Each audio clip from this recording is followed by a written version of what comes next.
Very nice tattoos on that guy. Oh, that's cool.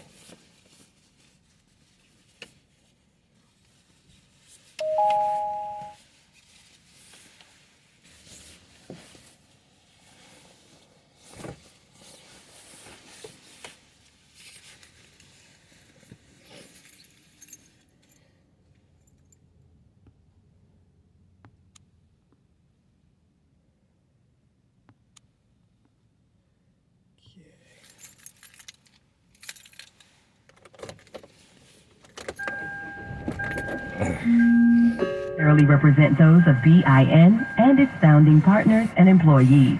I'm Mo Kelly on the BIN with your 2-minute warning. Maybe you're not old enough to remember how Republicans and Fox News tried to turn American voters against Barack Obama by using Reverend Jeremiah Wright as some boogeyman to allege Obama actually hated America. Remember that? I do. Now, taking that exact same page out of that exact same book, Sean Hannity is hoping to recapture that same magic, trying to pasture shame Vice President Harris for her connection to civil rights activist and icon, Reverend Amos Brown. Note how I correctly pronounce the man's name, Amos, because anyone familiar with the man or who has read the Bible knows how to pronounce Amos. Clearly, Sean Hannity is familiar with neither. Listen to this. Kamala, she doesn't want to talk about that now. She probably also doesn't want to talk about her beloved pastor.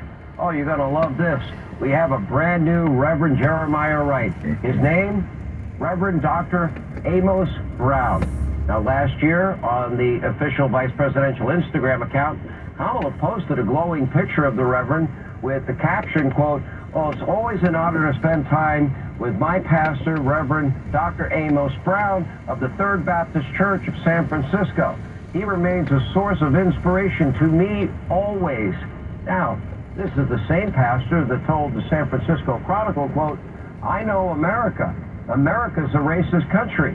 And the very same pastor who blamed racist America for 9/11/01 only 6 days after we lost 2,970. Same song, same lyrics, just new remix. I'm Mo Kelly at Mr. Mo Kelly on social media, and that's your 2-minute warning on the Black Information Network. Telling the Black American story. The Black Information Network. I'm Tony Coles, president of the Black Information Network. Through Lock It and Store It, BIN aims to raise awareness about the importance of gun safety in preventing unintentional shootings, which claim the lives of dozens of black children each year. Lock It and Store It encourages gun owners to always lock and securely store their weapons so young children don't mistake them for toys and unintentionally injure themselves or someone else. BIN will air special reports and news features explaining the role we all can play in protecting our children from these preventable tragedies. Share your thoughts and concerns about gun safety on the BIN Talkback Live portal on the iHeartRadio app. And join us in spreading the word. If you know a gun owner, encourage them to always lock and store their firearms.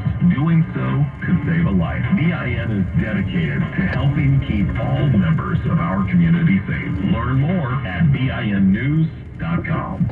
Her gold medal for her Olympics record. She performed her iconic Files 2 in the women's vault to capture her 3rd gold medal in the Paris Games. It was her 7th career gold medal and 10th Olympic medal overall. It's just insane. It's crazy. It all paid off, and I couldn't be more excited. Sha'Carri Richardson came up short in the women's 100-meter final after getting knocked off by St. Lucia's Julian Alfred. Definitely been honing in on working on that first 30, showing that if I set up my first 30 properly, it will carry on down the rest of the track. The United States leads other nations in the overall medal count. The host nation, France, is in 2nd, and China is in 3rd. Future Sports at 14 and 44 past each and every hour. I'm Ray Harris on the Black Information Network. The news you won't hear anywhere else. Except the Black Information Network.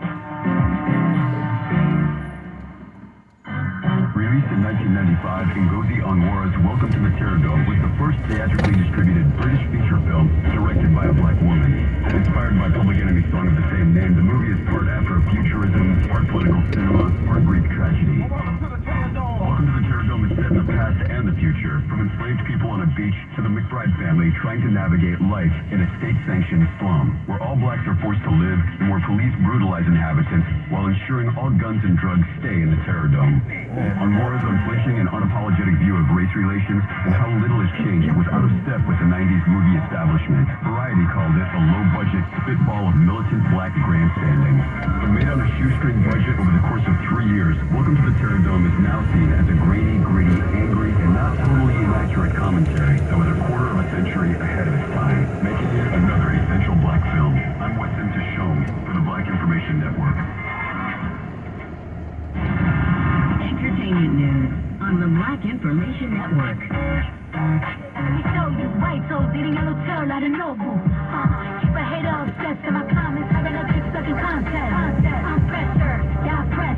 Y'all don't get addressed, that's getting out just Rapper Cardi B is filing for divorce from her husband Offset. According to a report from Page 6, the couple's split was a long time coming. Sources with knowledge of the situation told the outlet the breakup had nothing to do with cheating rumors that surrounded the couple over the past several months. The source told TMZ they're just disconnected from each other. She is seeking primary custody of their children. This comes at the same time the Bronx rapper announced she is pregnant with the couple's third child. Cardi posted pictures of herself posing with her baby bump and the New York Empire State Building in the background. In a caption, she wrote, "With every ending comes a new beginning." Her holiday album on tour this year. Mariah Carey will celebrate the 30th anniversary of her Merry Christmas album with a 20-city tour called Mariah Carey's Christmas Time. It'll kick off in early November in Southern California and